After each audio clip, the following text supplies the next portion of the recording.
पहाड़ों की छाया में बसा गांव रमनगढ़ सदियों पुराने रहस्यों को अपने आंचल में समेटे हुए था। वहां गांव के बुजुर्ग एक कहानी सुनाते थे, एक पत्थर की कहानी।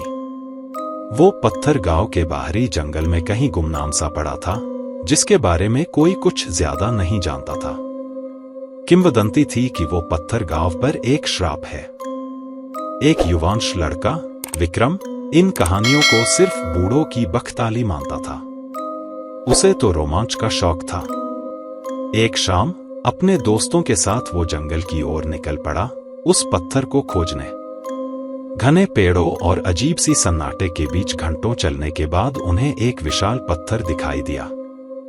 वो काले ग्रेनाइट का बना था, जिस पर अजीब सी निशानियां बनी हुई थी। विक्रम को लगा मानो वो निशानियां किसी भयानक चेहरे की आंखें हों। उसने पत्थर को छुआ। ठंड एक बिजली की तरह उसके शरीर में दौड़ गई।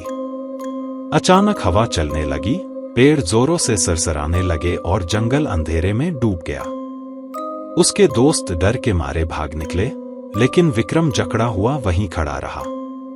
तभी उसे लगा मानो पत्थर गर्म हो रहा है और उसमें से फुसफुसाहट जैसी आवाज आ रही है। वो आवाज कह रही थी, मुझे जगाया है, अब भुगतोगे। घबरा कर विक्रम वहां से भागा। गांव पहुंचते ही उसे तेज बुखार चढ़ गया। बुखार के साथ ही उसके सपने आने लगे। भयानक सपने, जिनमें वो पत्थर और वो निशान बनी आंखें उसे घूर रही थी। हर रात वो चीख कर उठता।